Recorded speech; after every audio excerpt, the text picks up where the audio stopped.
ప్రార్థన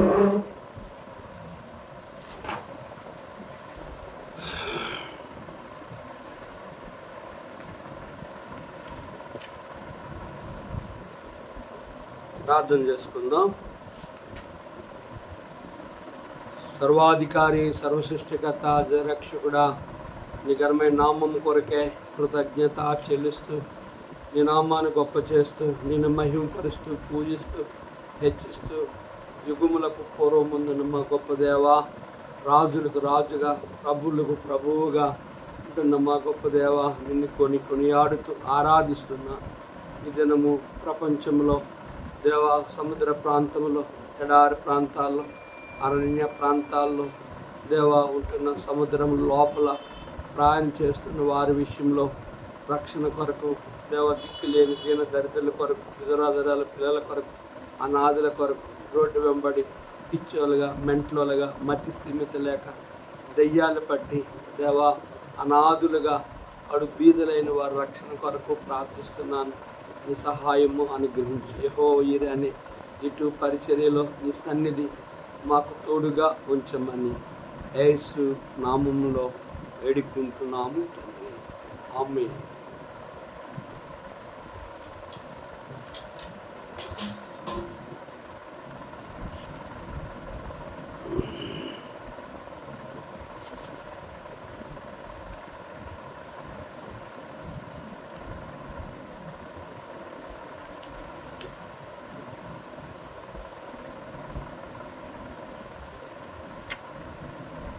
రండి రండి యేసుని యొద్దకు రమ్మంటున్నాడు.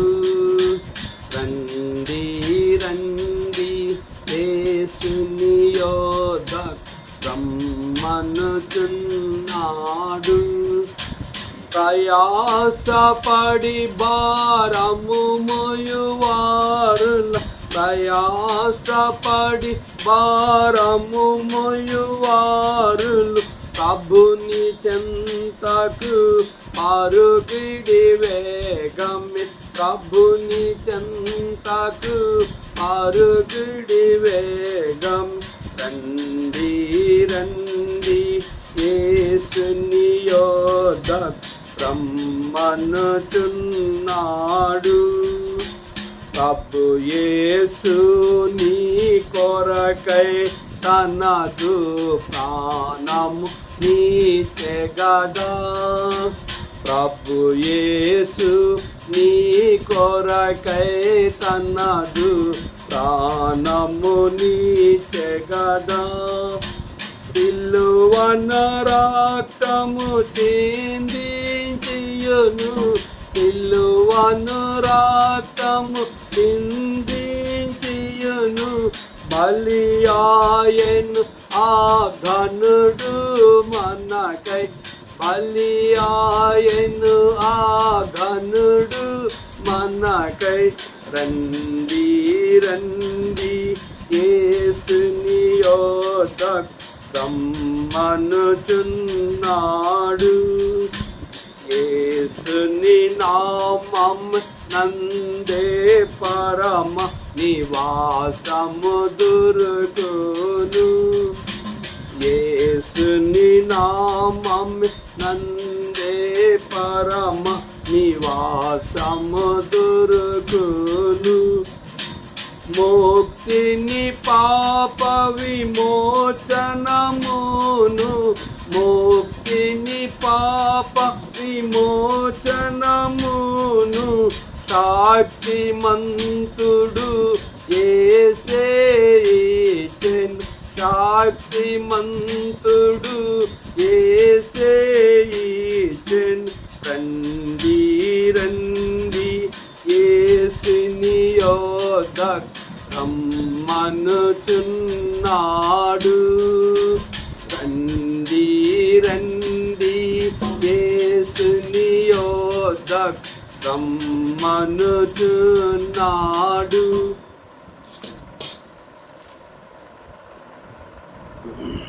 దేవుని వాక్యాన్ని చదువుకుందాం. ఎఫెసీ పత్రిక 1వ అధ్యాయము 8వ వచనం. కాలము సంపూర్ణమైనప్పుడు జరగవలసిన ఏర్పాటును బట్టి ఆయన తన దయా సంకల్పము చొప్పున తన చిత్తమును గూర్చి మర్మమును మనకు తెలియజేసి మనకు సంపూర్ణమైన జ్ఞాన వివేచన కలుగుటకు ఆ కృపను మన ఎడల విస్తరింపచేసెను.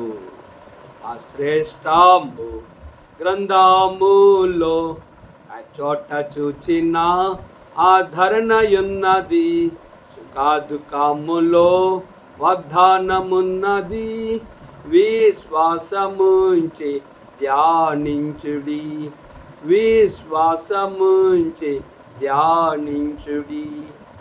ప్రభునందు ప్రియమైన దేవుని సేవకులకు, పరిశుద్ధులకు, అన్యజనులకు ప్రభు అయిన యేసుక్రీస్తు నామములో శుభములు, వందనాలు తెలియజేస్తూ ఉన్నాను. ప్రభు కృపలో పరిశుద్ధాత్మ దేవుడు మరొక పర్యాయము యెహోవా ఈరే అనే ఇటు పరిచర్యలో ఈ రీతిగా దేవుని వాక్యాన్ని వినడానికి మనల్ని ఈ రీతిగా ఆయన ఇచ్చిన సమయాన్ని బట్టి ప్రభువుని కనపరుద్దాం. గత 2 వర్తమానాలు ఎఫెసీ పత్రికలో విన్నాం. 3వ వర్తమానం గురించి మనం చదువుకున్న లేఖన భాగం 1వ అధ్యాయము 7వ వచనం చదువుదాం. దేవుని కృప మహదర్శమును బట్టి ఆ ప్రియుని యందు ఆయన రక్తము వలన మనకు విమోచనము అనగా మన అపరాధములకు క్షమాపణ కలిగి ఉన్నది. కనుక దేవుని కృప మహదర్శమును బట్టి ఆ ప్రియుని యందు ఆయన రక్తము వలన మన అపరాధములకు, మన పాపమునకు క్షమాపణ కలిగించేవాడు దేవుడు ఒక్కడే. దేవునికి నరునికి మధ్యవర్తి ఒక్కడే, ఆయనే క్రీస్తు యేసని నరుడు. హెబ్రీ పత్రికలో దేవుని వాక్యాన్ని మనం గమనించినట్లయితే ఆ దేవుడు ఒక్కడైన దేవుడు ఎప్పుడున్నాడు, ఏ రీతిగా ఉన్నాడు అని మనం గమనించినట్లయితే చూడండి. దేవుని వాక్యము 13వ అధ్యాయములో 7-8వ వచనం. యేసుక్రీస్తు నిన్న నేడు ఒక్కటే రీతిగా ఉన్నాడు. అవును, యుగయుగములకును ఒక్కటే రీతిగా ఉన్నాడు. గమనించారా? యేసుక్రీస్తు నిన్న నేడు నిరంతరము ఒకే రీతిగా ఉండే దేవుడు ప్రపంచంలో ఎవరైనా ఉన్నారు అంటే ఒక్కడే. ఆ ఒక్కడే ఎవరైనా మనం గమనిస్తే చూడండి, మలాఖీ గ్రంథంలో మలాఖీ గ్రంథకర్త ఒక్కడైన దేవుడి గురించి ఏమి సెలవిస్తూ ఉన్నాడని మనం గమనించినట్లయితే 3వ అధ్యాయములో 8-6వ వచనం గమనిస్తే, యెహోవానైన నేను మార్పు లేని వాడును గనుక యాకోబు సంతతి వారైన మీరు లయము కాలేదు. ఆయన ఎవరు అంటే యెహోవానైన నేను మార్పు లేని వాడును. గమనించారా? ఆయన గడికొకలాగా గంటకొకలాగా ఉండే దేవుడు కాడు. ఇంకా దేవుని వాక్యము ఏం చెప్తుందని మనం గమనించినట్లయితే ఆయన ఎంత గొప్పవాడు అని ఆలోచన చేస్తే చూడండి, ఫిలిప్పీ పత్రిక 2వ అధ్యాయంలో 2వ అధ్యాయం 5వ వచనం. క్రీస్తు యేసును కలిగిన ఈ మనస్సును మీరును కలిగి ఉండుడి. ఆయన దేవుని స్వరూపము కలిగిన వాడయుండి దేవునితో సమానముగా ఉంట విడిచిపెట్టకుండా భాగ్యమని ఎంచుకోలేదు, కానీ మనుషులు పోలుగా పుట్టి దాసుని స్వరూపము ధరించుకొని తన్ను తానే రిక్తినిగా చేసుకుని మరియు ఆయన ఆకారమందు మనుషుడుగా కనబడి మరణము పొందినంతగా అనగా శిలువ మరణము పొందినంతగా విధేయ చూపిన వాడే తన్ను తాను తగ్గించుకొని అందుచేత పరలోకమందున్న వారిలో కానీ భూమి మీద ఉన్న వారిలో కానీ భూమి క్రింద ఉన్న వారిలో కానీ ప్రతి వాని మోకాళ్ళు యేసు నామమును వంగినట్లు ప్రతి వాని నాలికయు తండ్రైన దేవుని మహిమార్థమై యేసుక్రీస్తు ప్రభువుని ఒప్పుకున్నట్లు దేవుడు ఆయన్ను అధికముగా హెచ్చించి ప్రతి నామమునకు పైనామము ఆయనకు అనుగ్రహించను. ఇంకా మనం గమనించినట్లుగా తిమోతి పత్రికలో చూడండి, ఆయన ఎటువంటి దేవుడు అని మనం గమనించినట్లయితే దేవుని వాక్యము ఎంత స్పష్టముగా తెలియచేస్తుంది అని మనం గమనించినట్లయితే చూడండి, 1 తిమోతి పత్రిక 2వ అధ్యాయంలో ఆయన ఎంత గొప్పవాడని మనం గమనిద్దాం. 5వ వచనం. దేవుడొక్కడే, దేవునికి నరులకును మధ్యవర్తియు ఒక్కడే, ఆయనే క్రీస్తు యేసుని నరుడు. ఈయన అందరి కొరకు విమోచన క్రయధనముగా తన్ను తానే సమర్పించుకుని దీని గురించి సాక్ష్యము యుక్తకాలం యందు ఇయ్యబడెను. గమనించారా? కనుక దేవుడు ఒక్కడే, దేవునికి నరునికి మధ్యవర్తి ఒక్కడే. ఆయనే క్రీస్తు యేసని నరుడుగా ఈ లోకానికి ఆయన వచ్చాడు. ఎఫెసీ పత్రికలో మనం చదువుకున్న లేఖన భాగాన్ని మనం గమనించినట్లయితే ఆ ప్రియుని యందు ఆయన కృపా మహదైర్యమును బట్టి ఆయన రక్తము వలన మన పాపములకు క్షమాపణ, మన అపరాధములకు క్షమాపణ కలిగి ఉంది. కారణం ఏంటి? ఇంకొచ్చిన గమనిస్తే కాలము సంపూర్ణమైనప్పుడు జరగవలసిన ఏర్పాటును బట్టి ఆయన తన దయా సంకల్పము చొప్పున తన చిత్తమును కూర్చిన మర్మమును మనకు తెలియచేసి మనకు సంపూర్ణమైన జ్ఞాన వివేచన కలుగుటకు ఆ కృపను మన ఎడల విస్తరింపచేసి ఉన్నాడు. ఆయన రక్తం వలన మనకు విమోచన కలిగింది. కారణం ఏంటంటే కనుక మన పాపమును పరిహారించబడాలి అంటే మనం ఎవరమని లేఖనము మన పాప పరిహారము కాకపోతే చూడండి, రోమాపత్రికలో 5వ అధ్యాయంలో ఒక మాటను మనం చదువుకున్నట్లయితే మనం ఎటువంటి వారమని ఇక్కడ దేవుని వాక్యం సెలవిస్తుంది. చూసినట్లయితే చూడండి, ఆయన ఎంత గొప్ప దేవుడో మన కొరకు ఆయన చేసిన త్యాగం ఏంటనేది మనం గమనిస్తే 6వ వచనం, ఏలననగా మనం ఇంకను పాపులమై ఉండగా క్రీస్తు యుక్త కాలమున భక్తిహీనుల కొరకు చనిపోయాడు. నీతిమంతుని కొరకు సహితము ఒకడు చనిపోవట అరుదు. మంచివాని కొరకు ఎవడైనా ఒకవేళ చనిపోవ తెగంపవచ్చు. అయితే దేవుడు మన ఎడల తన ప్రేమను వెళ్ళపరుచున్నాడు. ఎట్లనగా మనం ఇంకనూ పాపులమై ఉండగానే క్రీస్తు మన కొరకు చనిపోయాడు. కాబట్టి ఆయన రక్తము వలన ఇప్పుడు నీతిమంతునిగా తీర్చబడి మరింత నిశ్చయముగా ఆయన ద్వారా ఉగ్రత నుండి రక్షింపబడదు. ఎలనగా శత్రులమై ఉండగా ఆయన కుమారుని మరణము ద్వారా మనము దేవునితో సమాధానపరచబడిన ఎడల సమాధానపరచబడిన వారమై ఆయన జీవించిన చేత మరి నిశ్చయముగా రక్షింపబడుదుము. అర్థమైందా? యేసు ప్రభువారు ఆయన దేవుడుగా ఈ లోకములో పరిశుద్ధుడు జన్మించి పరిశుద్ధుడు జీవించి పరిశుద్ధుడిగానే ఆయన 6 తీర్పులు పొంది ఆయన పరిశుద్ధుడిగానే చనిపోయి పరిశుద్ధుడిగానే సమాధిని తిరిగి లేచి ఆయన తండ్రి కుడిపార్శ్వమున పరిశుద్ధుడిగానే ఉండి ఆయన విజ్ఞాపన చేస్తూ ఉన్నాడు. ఆయన నిర్జీవ దేవుడు కాదు, ఆయన చనిపోయి కుళ్ళిపోయిన దేవుడు కాదు, ఆయన చనిపోయి సమాధి చేయబడి తిరిగి లేచిన దేవుడు. కాలము సంపూర్ణమైనప్పుడు దానికి ఈ లోకము ముగించబడినప్పుడు యేసు ప్రభువారు ఈ లోకానికి ఆయన రావడానికి సిద్ధముగా ఉన్నాడు. ఆయన వచ్చినప్పుడు ఆయన ఈ లోకములకు వచ్చినప్పుడు ఏం జరుగుతుందో చూసినట్టుగా తన దయా సంకల్పము చొప్పున తన చిత్తమును గూర్చిన మర్మము, పరలోక రాజ్యమును గూర్చి మర్మము మనకు తెలియచేయడానికి ఈ జ్ఞానమును కనుక తన జ్ఞానాన్ని సంపూర్ణ జ్ఞానమును వివేచన కలుగుటకు ఆయన కృప మన ఎడల విస్తరింపచేయడానికి కాలము సంపూర్ణమైనప్పుడు దేవుడు తన కుమారుని ఈ లోకానికి పంపడానికి సిద్ధముగా ఉన్నాడు. చూడండి, గలతీ పత్రిక 4వ అధ్యాయం 4వ వచనంలో అయితే కాలము పరిపూర్ణమైనప్పుడు దేవుడు తన కుమారుని పంపిన ఆయన స్త్రీ యందు పుట్టి మనము దత్తపుత్రులము కావాలని ధర్మశాస్త్రము లోబడి ఉన్న వారిని విమోచించుటకై ధర్మశాస్త్రము లోబడిన వాడు ఆయన. మరియు మీరు కుమారులై ఉన్నందున నాయనా తండ్రి అని మొరపెట్టి తన కుమారుని ఆత్మను దేవుడు మన హృదయంలోనికి పంపెను. కాబట్టి నీవు దాసుడు కావు, కుమారుడివే. కుమారుడు అయితే దేవుని ద్వారా వారసుడవు. గమనించారా?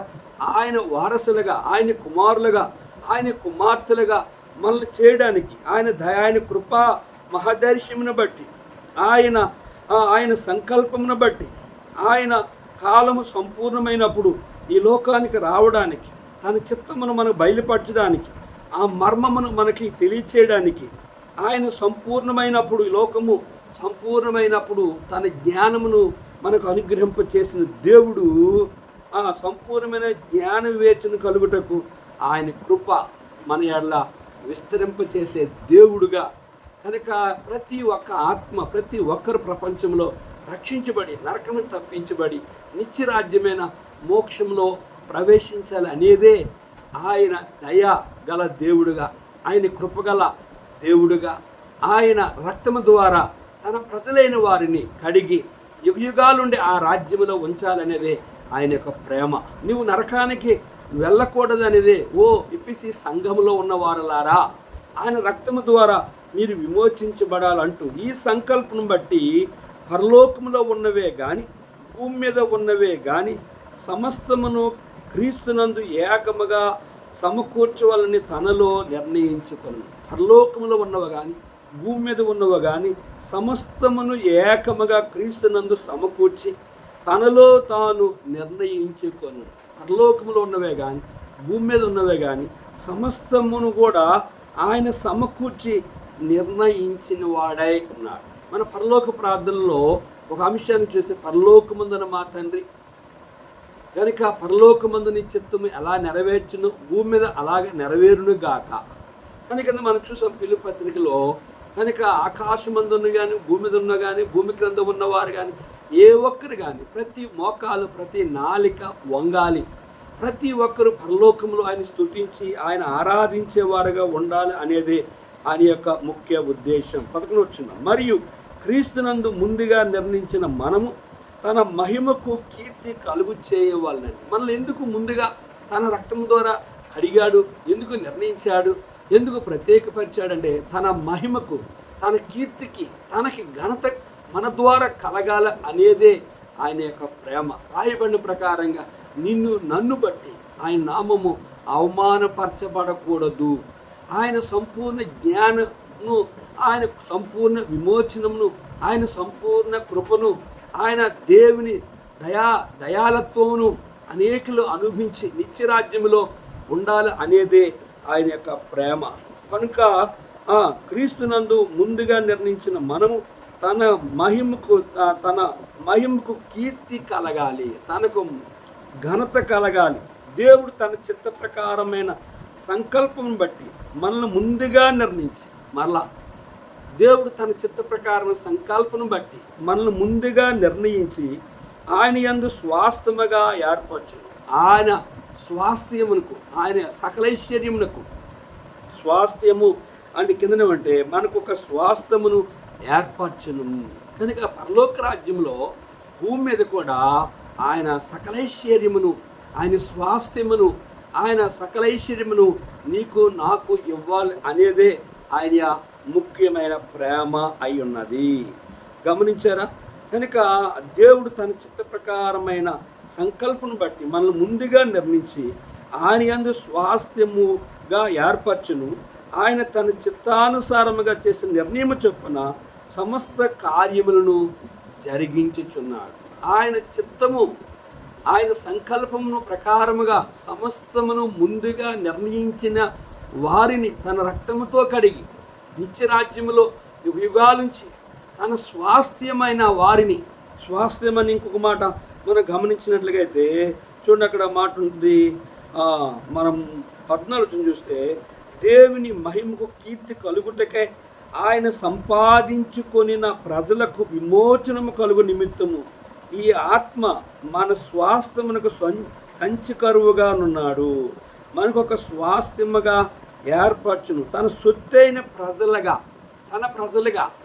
తన రాజ్యమునకు హక్కుదారులుగా, తనక రాజ్యములో ఏముండాలి అని 11 గమనిస్తే మీరును సత్యవాక్యమును అనగా మీ రక్షణ సువార్తను విని క్రీస్తునందు విశ్వాసముంచి వాగ్దానము చేయబడిన ఆత్మ చేత ముద్రింపబడితిరి.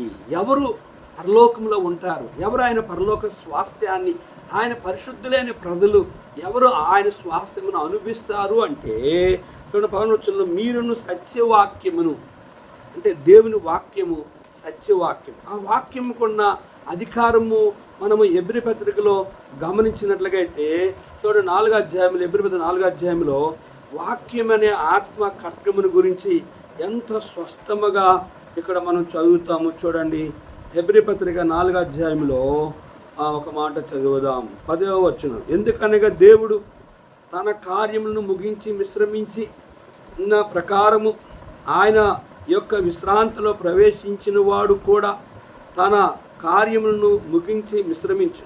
కాబట్టి అవిధేయత వలన వారు పడిపోనట్లుగా మనలో ఎవడనూ పడిపోకుండా ఆ విశ్రాంతిలో ప్రవేశించుటకు జాగ్రత్త పడదు. ఏలనగా దేవుని వాక్యము సజీవమై బలమగలదై రెండంచులు గల ఎటువంటి ఖడ్గము కంటెను వాడిగా ఉండి ప్రాణాత్మను కీలును మూలుగును విభజించినంత మట్టుకు దూరుచు హృదయం యొక్క తలంపులను ఆలోచనను శోధించున్నది. మరియు ఆయన దృష్టికి కనబడిన సృష్టము ఏదియూ లేదు. మనం ఎవరికి లెక్క ఒప్పజెప్పవలసి ఉన్నదో ఆ దేవుని కన్నులకు సమస్తమును మరుగు లేక తేటగా ఉన్నది. ఇక్కడ మనం గమనిస్తే ప్రవచనంలో మీరు సత్యవాక్యమును, రెండోది రక్షణ సువార్త విని, మూడోది క్రీస్తునందు విశ్వాసం ఉంచి, నాలుగోది వాగ్దానం చేయబడిన ఆత్మ చేత ముద్రింపబడితిరి. మనము పేతురు పత్రికలో ఆ వాక్యము ఎంత బలమైనది అని మనం గమనించినట్లుగైతే చూడండి, 2వ పేతురు పత్రికలో ఒక మాట చదువుదాం. 16వ వచనం, ఎల్లనగా చమత్కారంగా కల్పించిన కథలను అనుసరించి మన ప్రభు అయిన యేసు క్రీస్తు యొక్క శక్తిని, ఆయన రాకడను మేము మీకు తెలపలేదు కానీ ఆయన మహత్యమును మేము కన్నులారా చూచిన వారమై తెలిపితిమి. ఈయన నా ప్రియ కుమారుడు, ఈయన యందు నేను ఆనందించుచున్నాను అను శబ్దము మహా దివ్య మహిమ నుండి ఆయన యొద్దకు వచ్చినప్పుడు తండ్రి అయిన దేవుని వలన ఘనతయు మహిమయు ఆయన పొందగా మేము ఆ పరిశుద్ధ పర్వతం మీద ఆయనతో కూడా ఉండిన వారమై ఆ శబ్దము ఆకాశం నుండి రాగా వింటిమి. మరియు ఇంతకంటే స్థిరమైన ప్రవచన వాక్యం అనుకున్నది. తెల్లవారి వేకువ చుక్క మీ హృదయంలో ఉదయించే వరకు ఆ వాక్యము చీకటి గల చోట్లను వెలిగిచ్చు దీపమైనట్టున్నది. దాని యందు మీరు లక్ష్యముంచిన మీకు మేలు. ఒకడు తన ఊహన బట్టి చెప్పడం వల్ల లేఖనములో ఏ ప్రవచనము పుట్టదని మొదట గ్రహించుకొనవలను. ఎల్లనగా ప్రవచనం ఎప్పుడునూ మనుషుని ఇచ్చును బట్టి కలగలేదు కానీ మనుషులు పరిశుద్ధాత్మ వలన ప్రేరేపింపబడిన వారై దేవుని మూలముగా పలికిరి. గమనించారా? 11వ వచనంలో మీరు సత్యవాక్యము, ఇది సత్యవాక్యం కనుక ఆ వాక్యం అనే దేవుడు రక్షణ కలుగు చేసి సువార్త వినిపింప చేసి రక్షణ కలుగు చేసిన దేవుడు విశ్వాసం ఉంచినట్లే చేసి వాగ్దానం ఇచ్చి ఆత్మచేత ముద్రించాడు తన ప్రజలను. కనుక నిత్యము ఆయన స్తుతించి, ఆయన ఆరాధించి, ఆయన నామాన్ని ఘనపరిచి ఆయన ఇచ్చిన వాగ్దానము స్వతంత్రించుకోవడానికి ఇశ్రాయేలీయులు 430 సంవత్సరాలు ఐగుప్తులో బానిసలుగా ఉన్నారు. మోషేకి దేవుడు కనుక అబ్రహాము, ఇస్సాకు, యాకోబులకి దేవుడు వాగ్దానం ఇచ్చాడు. కనుక నేను పాలు తేనెలు ప్రవహించే దేశానికి మిమ్మల్ని తీసుకొస్తానని చెప్పి 430 సంవత్సరాలు ఫరో రాజు కింద వారు బానిసలుగా ఉన్నవారిని మోషేని పంపించి అబ్రహాము, ఇస్సాకు, యాకోబులకు ఇచ్చిన వాగ్దానమును మోషే ద్వారా ఇశ్రాయేలును ఐగుప్తును నుంచి బయటికి తీసుకొచ్చినాడు. కారణం ఏంటంటే దేవుడు వాగ్దానం ఇచ్చాడు. వాగ్దానం ఇచ్చిన వాడు ఇటువంటి వాడు అని చూస్తే దేవుడు నమ్మదగిన వాడు, నీతిమంతుడు. 14వ వచనం గమనిస్తే దేవుని మహిమకు కీర్తి కలుగుటకై ఆయన సంపాదించుకున్న ప్రజలకు విమోచనము కలుగు నిమిత్తము ఈ ఆత్మ మన స్వాస్థ్యమునకు సంచకరువుగా ఉన్నాడు. కనుక ఈ ఆత్మ కనుక మనకు సంచకరువుగా ఆయన మహిమ, ఆయన నామమునకు ఆయన ప్రజలు మహిమ కలగాలి. ఆయన ప్రజల ద్వారా నిత్యము ఆయన నామానికి కీర్తి కలగాలి. నిత్యము ఆయన నామము పరలోకములో భూమి మీద ఘనపరచబడాలి. కనుక నిత్యము ఆయన రక్తములో కడగబడిన వారు పరలోక రాజ్యములో అనుదినము అపోస్తుల కార్యములో అనుదినము కొత్త వారు సంఘములో చేరాలి. అది ఆయన యొక్క ముఖ్య ఉద్దేశం. గమనించినట్లుగైతే ఆయన స్వాస్థ్యమునకు అని చూస్తే మనకు ఒక స్వాస్థ్యమును ఏర్పరచును. ఏంటి ఆ స్వాస్థ్యం అంటే మీరు సత్యవాక్యమును రక్షణ సువార్తను విని క్రీస్తునందు విశ్వాసం ఉంచి వాగ్దానం పొందిన ఆత్మ చేత పరలోకములో ముద్రించబడాలి. కనుక నిత్యము ఆయన ప్రజలుగా పరలోకంలో ఉన్న స్వాస్థ్యము, ఆస్తి, భూమి మీద ఉన్న ఆయన సకలైశ్వర్యమును ఆయన ఇచ్చిన సమస్తమును కూడా అనుభవించే వారుగా సంచకరువుగా ఆ సమస్తమును అనుభవించాలి అనేది ఆయన ముఖ్య ఉద్దేశం. కనుక ప్రియ సహోదరి సహోదరుడా, ప్రియ దేవుని సేవకులారా, మన జీవితంలో ఆయన సకలేశ్వరమును కనుక ఆకాశం మీద ఏమున్నది, భూమి మీద ఏమున్నది, భూమి కింద ఏముందో ఇవన్నీ కూడా ఎవరి కొరకు ఆయన అనుగ్రహించాడంటే తన కుమారునికి, తన ప్రజలైన వారికి, తన వాక్యము చేత ముద్రింపబడిన వారికి, తన వాక్యము విని రక్షించబడిన వారికి, తన వాక్యము విని ఆయన యొక్క రక్తంలో విమోచించబడిన వారు నిత్యము పరిశుద్ధులని ఆ నిత్య రాజ్యమైన మోక్షములు పరలోక వైకుంఠములో ఆయన్ని ఆరాధకులుగా ఉంచాలి అనేదే ఆయన ముఖ్య ఉద్దేశం. ఇక్కడ మనం గమనించినట్లయితే దేవుని చిత్తమున మాట 9వ వచనంలో చూసాం. తన చిత్తమును కూర్చిన మర్మము. ఇంకా మనం చూసినట్లయితే 11వ వచనంలో మనం చూస్తే మరలా తన చిత్త ప్రకారమైన సంకల్పమును బట్టి. కనుక తన చిత్తము అనే మాటను మనం ఇక్కడ గమనించినట్లుగా ఏంటి తన చిత్తము అంటే ఆయన పరలోకమందు ఏదైతే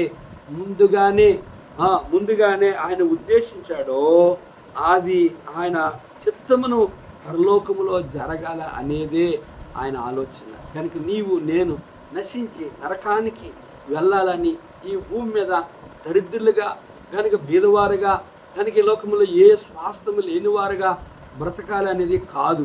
కనుక అందుకే మనము ఒక మాట గమనించినట్లయితే యోహాను సువార్త 14వ అధ్యాయంలో ఆయన ఒక మాటను సెలవిచ్చాడు. మీ హృదయమును కలవరపడనీయుడి, దేవుని విశ్వాసముంచున్నారు, నాయందు విశ్వాసముంచుడి, నా తండ్రి ఎంట అనేక నివాసముల కలవు, లేని ఎట్లా మీతో చెప్పేదను, మీకు స్థలము సిద్ధపరిచి వెళుచున్నాను.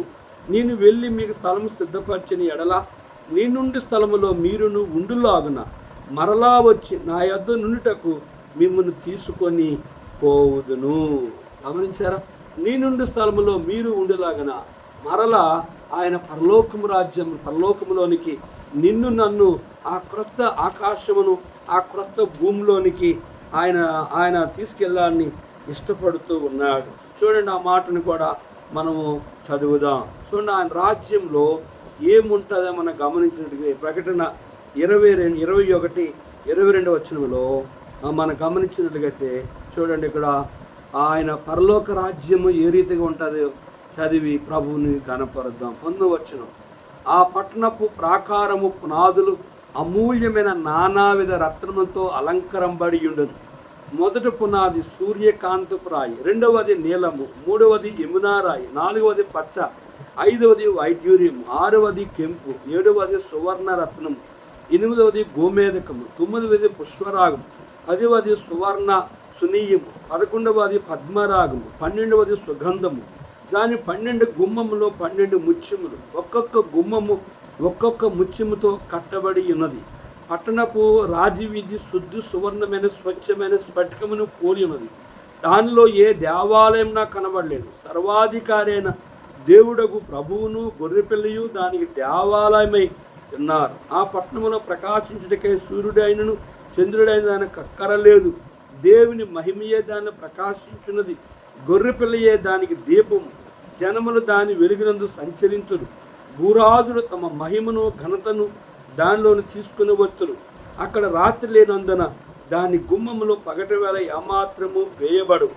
జనములు తమ మహిమను ఘనతను దానిలో తీసుకుని వచ్చుదురు. గొర్రెపిల్ల యొక్క జీవగ్రంథమందు వ్రాయబడిన వారే దానిలో ప్రవేశించుడు గాని నిషిద్ధమైన దేదైనను అసహాయమైన దానిని అబద్ధమైన దానిని జరిగించువాడైనను దానిలోని ప్రవేశింపుడు. మరియు స్ఫటికము వలె మెరియనట్టి జీవజలము నది దేవుని యొక్క గొర్రెపిల్ల యొక్క సింహాసనము వద్ద నుండెను. ఆ పట్టణపు రాజవీధి మధ్యను ప్రవహించుట నాకు ఆ దూత నాకు చూపెను.